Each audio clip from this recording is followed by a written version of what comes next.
Hello student, welcome to study plan. आज हम बात करेंगे क्लास 10 मैथमेटिक्स की एक्सरसाइज 1.1 की।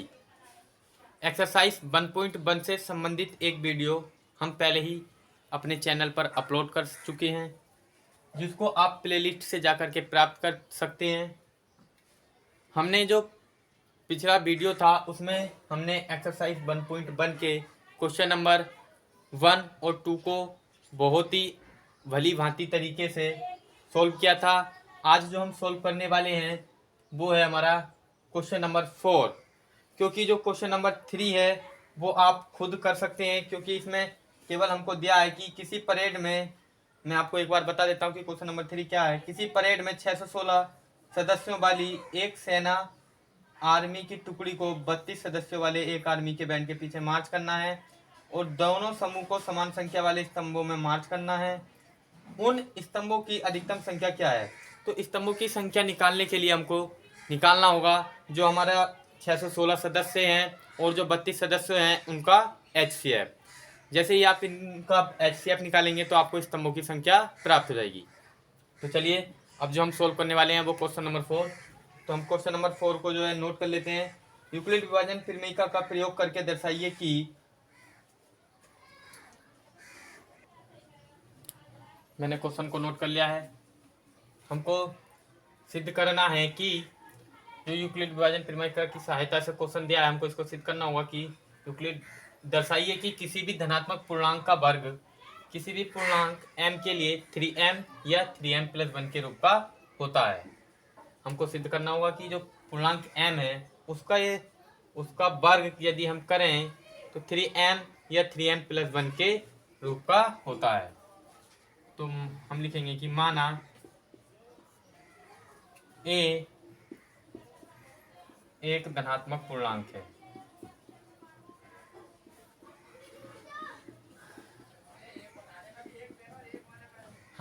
सबसे पहले हमने माना कि जो a है वो एक धनात्मक पूर्णांक है। तो जो अब धनात्मक पूर्णांक है इस हमको सिद्ध करना होगा कि जो a का वर्ग है वो 3m के रूप का या 3m+1 के रूप का होता है। हमने धनात्मक पूर्णांक माना a और इसी का जो वर्ग है वो 3m या 3m+1 का रूप का होता है। चलिए अब हम लिखते हैं यूक्लिड विभाजन प्रमेयिका की सहायता से। यूक्लिड विभाजन प्रमेय से यूक्लिड विभाजन प्रमेय होती है a बराबर BQ+R। इसको मान लेंगे इक्वेशन फर्स्ट। a बराबर BQ+R से हम देखेंगे तो जो हमारा a होता है यहाँ पर भाज्य होता है, b भाजक होता है, q भागफल होता है और शेषफल r होता है। अब जो हमारा यहाँ पर हम सबसे पहले मेन स्टेप हमारा ये है कि हमको देखना होगा जो भाजक है वो हम क्या लें। तो जो हमको पूर्णांक दे रखा है m, इसी के जो गुणांक होता है, इसी का जो गुणनखंड होता है, फैक्टर होता है, इसी को ही हम इसका b का भाजक मान लेते हैं। यानी b का मान हम मान लेंगे कि हमने माना v बराबर 3। हमने मान लिया कि जो b है वो हमारा 3 है। तो चलिए आप जानते ही हैं कि जो b का मान होता है वो बड़ा होता है शेषफल r से।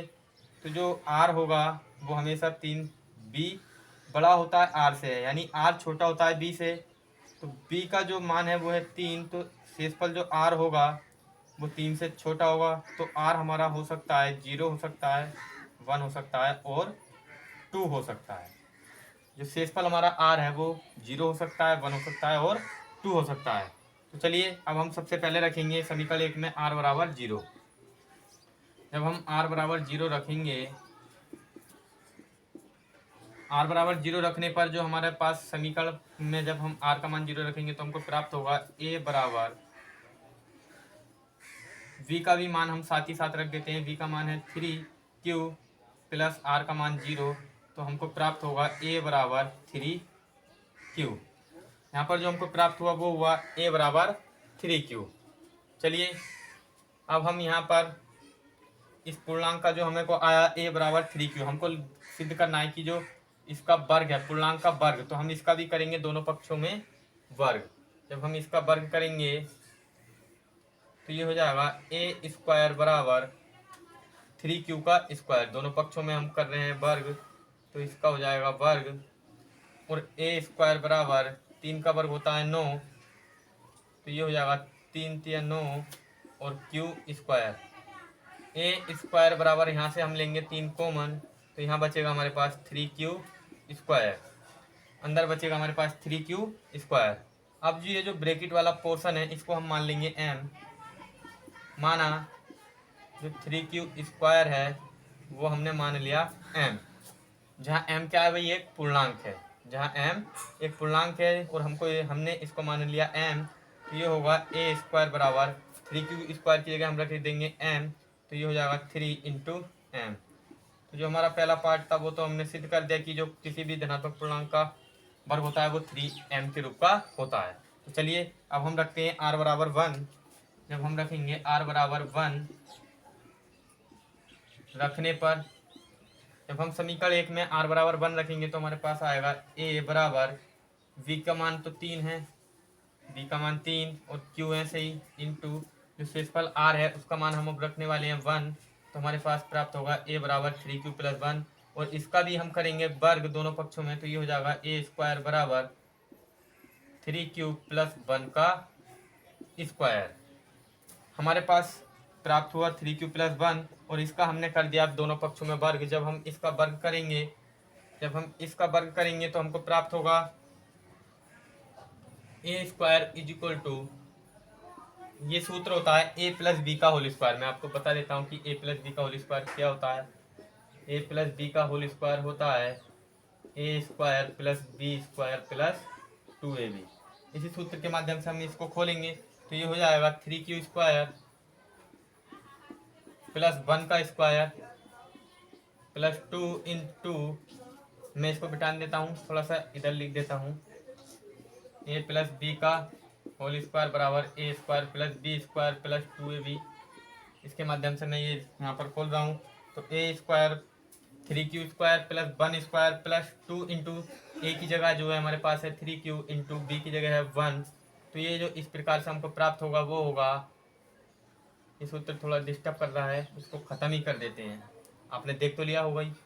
तो ये हो जाएगा ए स्क्वायर बराबर 3 का वर्ग जब हम करेंगे तो 9q स्क्वायर प्लस 1 का वर्ग 1 प्लस 2 तिया 6q, यहाँ पर हमने गुणा किया है 2 तिया 6 और 6 कम 6 और ये हो गया 6q।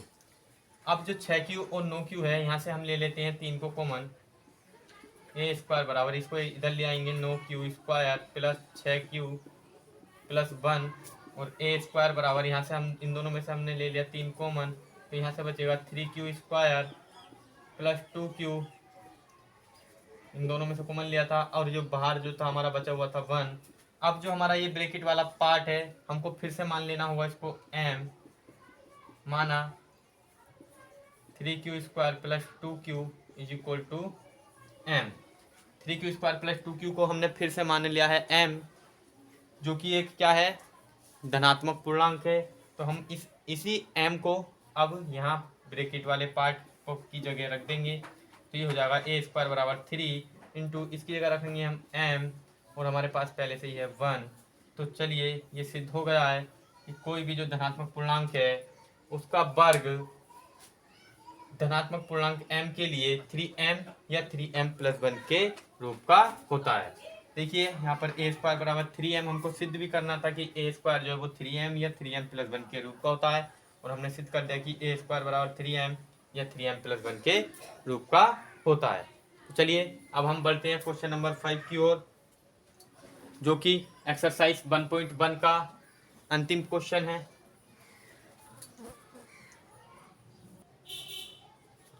चलिए अब हम देखते हैं क्वेश्चन नंबर 5 को, और यदि आपको कहीं पर कोई पॉइंट समझ में नहीं आता है तो आप वीडियो को रिपीट करके देख सकते हैं। तो चलिए अब हम देखते हैं क्वेश्चन नंबर 5 को। क्वेश्चन नंबर 5 भी हमारा बिल्कुल इसी तरह है जिस प्रकार अभी हमने क्वेश्चन नंबर 4 को सोल्व किया, उसी तरीके से जो हमारा क्वेश्चन नंबर 5 है वो भी सोल्व होने वाला है। तो चलिए हमको दिया है कि यूक्लिड विभाजन, फिर मैं लिख लेता हूँ क्वेश्चन को। तो चलिए मैंने क्वेश्चन को नोट कर लिया है। अब देखते हैं कि यूक्लिड विभाजन प्रमेय का प्रयोग करके दर्शाइए कि किसी भी धनात्मक पूर्णांक का घन नो एम या नो एम प्लस 8 के रूप का होता है। तो जैसा कि आप सभी देख रहे हैं कि हमको धनात्मक पूर्णांक दिया हुआ है, तो हम सबसे पहले मानते हैं कि एक धनात्मक पूर्णांक को मान लेते हैं। आप कुछ भी मान सकते हैं, मैं तो ए मानूंगा, तो इसलिए मैं मानता हूं ए कि माना ए एक धनात्मक पूर्णांक है। माना ए एक धनात्मक पूर्णांक है। जब ए एक धनात्मक पूर्णांक है तो हमको सिद्ध क्या करना है, हमको सिद्ध करना है कि जो ए का घन है, जो पूर्णांक है इसका घन है, वो ये नो एम या नो एम प्लस 1 या नो एम प्लस 8 के रूप का होता है। हमको सिद्ध करना है कि ए का जो घन है वो नो एम प्लस 1 या नो एम प्लस 8 के रूप का होता है। तो चलिए हम सबसे पहले, हमको पता है कि जो भाजक है, भाजक हमको मानना होगा। तो यूक्लिड विभाजन प्रमेय से पहले लिखेंगे यूक्लिड विभाजन प्रमेय से। यूक्लिड विभाजन प्रमेय होती है ए बराबर b q plus r. Euclid विभाजन प्रमेय होती है ए बराबर बी क्यू प्लस आर से। और जब हम यूक्लिड विभाजन प्रमेय में देखेंगे तो यहाँ पर हमको ये जो बी का मान है, हमको बी का मान निकालना होगा। तो बी का मान जो है हम मानते हैं क्या कि माना बी जो है वो हमारे पास है 3। यदि हम बी का मान 3 मान लेंगे, यहाँ पर जो एम का मल्टीपल है वो है 9, लेकिन हम 9 का मान 9 मानेंगे जब हम बी का मान, तो हमको जो बी का मान है वो बहुत ही मिलेगा। हमको मानना होगा बी का मान 3। तो जब हम बी का मान 3 मानेंगे तो हमको पता है कि हमको इसका वर्ग करना है, तो हमारे 3 का भी वर्ग होगा, और 3 का वर्ग होगा तो इससे ज़्यादा जाएगा, और अगर 9 का वर्ग करेंगे तो बहुत ज़्यादा होगा, इसलिए आर का मान बहुत ज़्यादा आएगा। इसलिए हम मान लेते हैं बी बराबर 3। तो जब हम बी बराबर 3 मान लिया तो आपको पता है कि जो भाजक होता है वो हमेशा बड़ा होता है शेषफल आर से। तो आर का जो भी मान होगा, जो आर का जो भी मान होगा वो हमेशा छोटा होगा। बी का मान रखेंगे हम 3, किससे, भाजक से। तो भाजक यहाँ पर यह 3 मान आए हमने, तो 3 से छोटा होगा आर का मान।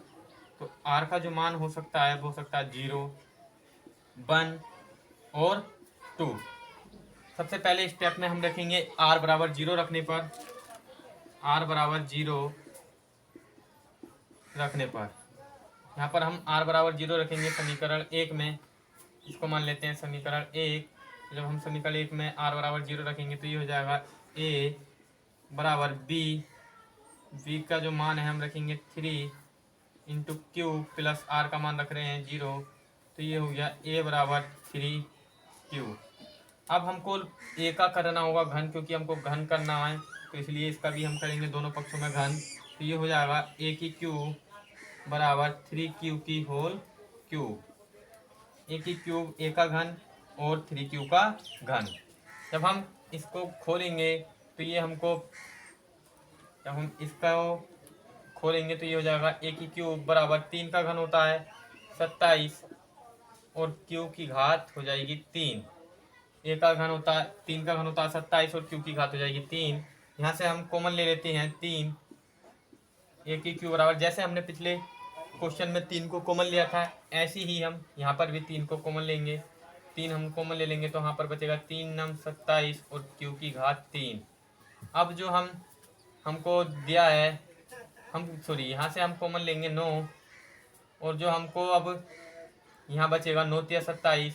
जैसे हमने पिछले क्वेश्चन में कॉमन लिया था 3, यहाँ पर हम कॉमन लेंगे 9 को, तो ये जो हमारे पास प्राप्त होगा वो होगा ए बराबर ए की क्यू बराबर 3 क्यू की घात 3, और इसी 3 क्यू की घात 3 को अब हम मान लेंगे एम।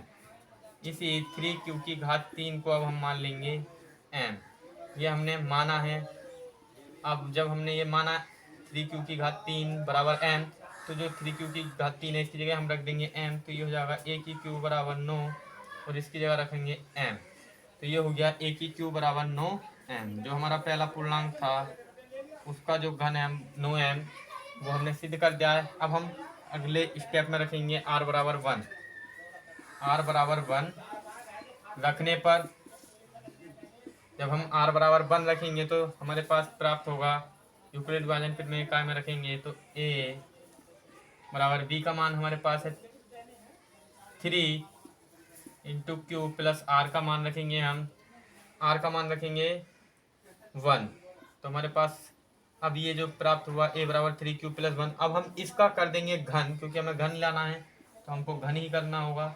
इसका घन करेंगे और इसका भी हम कर देंगे 3 क्यू प्लस 1 का घन। अब ये जो है हमारे पास एक सूत्र प्राप्त हो रहा है, यहाँ से हमको सूत्र लिखना होगा। सूत्र होता है a प्लस बी की होल क्यू। में सूत्र लिख देता हूँ। a प्लस बी की होल क्यूब बराबर जो होता है वो होता है a की क्यूब प्लस बी की होल क्यूब प्लस 3ab और a प्लस बी। a की क्यूब प्लस बी की क्यूब प्लस 3ab और ब्रैकेट में a प्लस बी। चलिए सूत्र लिख दिया। अब हम इसी के प्रयोग से हम इसको खोलेंगे तो ये हमको प्राप्त होगा। आगे जो हमको मिलने वाला है वो होगा a की क्यू हमारा ऐसे ही इसको खोलेंगे तो 3 का घन करेंगे तो हो जाएगा 27 क्यू की घात 3 प्लस 1 का घन करेंगे तो आएगा 1 और प्लस 3ab। तो 3 है यहाँ पर मल्टीप्लाई में पहले से ये और एक ही जगह है 3 क्यू 3 9 क्यू और 1 से जब हम मल्टीप्लाई करेंगे तो हो जाएगा 9 क्यू प्लस का 9 क्यू और जो हमारे पास ब्रैकेट है उसमें मिलेगा हमको a प्लस बी अर्थात 3 क्यू प्लस 1। तो यहाँ पर जो a की क्यू है वो हमारे पास ये आ गया। अब हमको क्या करना होगा कि हम यहाँ से कॉमन लेंगे a की क्यू बराबर, इसको बड़े ब्रैकेट में हम लिख लेते हैं। तो अब जो हमारे पास ये पोर्शन है इसके लिए हमको कॉमन लेना होगा यहाँ से 9। तो जब हम इसमें से 9 कॉमन लेंगे, जब हमने इन दोनों में से इस वाले पार्ट में से और इसमें से हम 9 कॉमन ले रहे हैं तो हमारे पास बचेगा 9 तिया 27 3 क्यू की घात 3 प्लस यहाँ से 9 कॉमन ले लिया हमने तो हमारे पास बचेगा क्यू और 3 क्यू प्लस 1। ये वाला पार्ट में से यहाँ से 9 कॉमन लिया तो बचेगा हमारे पास क्यू, ये क्यू बचेगा और 3 क्यू प्लस 1 बचेगा। और जो ये 1 है ये हम लिख ले देंगे सबसे बाद में। तो अब जो हमारा a की क्यू है वो किसके रूप का हो जाएगा, यहाँ जो ये ब्रैकेट वाला पार्ट है, ये छोटे ब्रैकेट में जो पार्ट है इसको मान लेंगे हम m, इसको हम मान लेंगे m। तो हम लिखेंगे कि माना, थोड़ा सा मैं सीधा कर देता हूँ इसको, a की क्यू बराबर, अब जो हम ये पार्ट है हमारा ब्रैकेट वाला 3 क्यू की घात 3 प्लस क्यू और 3 क्यू प्लस 1 इसको हम मान लेते हैं m। अब m रखेंगे हम इस समीकरण में तो हमारे पास आ जाएगा a की क्यू बराबर 9 और इसकी जगह रख देंगे m प्लस का 1 और ये जो हमारा पूर्णांक था ये किसके रूप का सिद्ध हो गया, 9m प्लस 1 के रूप का। हमको पहला पूर्णांक सिद्ध किया 9m के रूप का, दूसरा पूर्णांक सिद्ध किया हमने 9m प्लस 1 के रूप का। अब हम r बराबर रखेंगे 2। जब हम r बराबर 2 रखेंगे, r बराबर 2 रखने पर जब हम r बराबर 2 समीकरण 1 में रखेंगे तो हमको प्राप्त होगा a बराबर के v का मान तो 3 है और q प्लस r का मान रखेंगे 2। अब हम इसका भी करेंगे घन तो ये हो जाएगा a की क्यूब बराबर के 3 क्यूब प्लस 2 का क्यूब। सूत्र मैंने आपको लिख कर बता ही दिया तो इसको मैं डायरेक्ट खोल दूंगा तो ये प्राप्त होगा। अब हम इसको खोलेंगे तो ये हो जाएगा 3 का वर्ग 9 क्यू की क्यूब प्लस 2 का घन 8 प्लस, अब 2 तिया 6 और 6 तिया 18 क्यू और ब्रैकेट में 3 क्यू प्लस का 2। अब जो यहाँ पर हम कॉमन लेंगे, यहाँ से हम फिर से कॉमन लेंगे 9 और इस 8 को पहुँचा देंगे उधर, तो a की क्यूब इज इक्वल टू यहाँ से हमने कॉमन ले लिया 9 और अब जो हमारे पास, इसको पहले हम बड़े ब्रैकेट में लिख लें और यहाँ से हम कॉमन लेते हैं 9 और यहाँ से बचेगा हमारे पास q की घात 3 प्लस इन दोनों में से हमने 9 कॉमन लिया है तो हमारे पास जो बचेगा q की घात 3 प्लस 9 दूनी 18 2q और यहाँ से बचेगा 3q प्लस 2। ये जो पार्ट है ये यहाँ से लेकर के जो पार्ट है इसको मान लेंगे हम एम, और ये 8 हमने लिख दिया उधर का ऐसा कि ऐसा, तो इसकी जगह लिखेंगे हम एम ब्रैकेट का जो पार्ट है क्यू की घात 3 प्लस 2q और 3q प्लस 2, इस पार्ट को हम मान लेंगे m, ये हमने माना m के बराबर। जब हम इसकी जगह रखेंगे m तो हमको प्राप्त होगा a की q इज इक्वल टू, ये 9 रहेगा हमारे पास ऐसे ही, और गुणा में जो ये पूरा पोर्शन है इसकी जगह रखेंगे m, और प्लस ये जो 8 है इस ऐसा का ही ऐसा। तो हमने सिद्ध कर दिया कि जो कोई भी धनात्मक पूर्णांक होता है उसका घन करने पर वह नो एम प्लस 1 या नो एम प्लस 8 के रूप का होता है। तो चलिए मैं इसको एक बार फिर से रिवीजन करवा देता हूँ आपको। हमने माना कि एक धनात्मक पूर्णांक है और हमको सिद्ध करना होगा कि इसका जो घन होता है वो नो एम प्लस 1 या नो एम प्लस 8 के रूप का होता है। हमने यूक्लिड विभाजन फिर में से देखा कि a बराबर बी क्यू प्लस आर, जो यूक्लिड विभाजन फिर में होती है वो होती है a बराबर बी क्यू प्लस आर।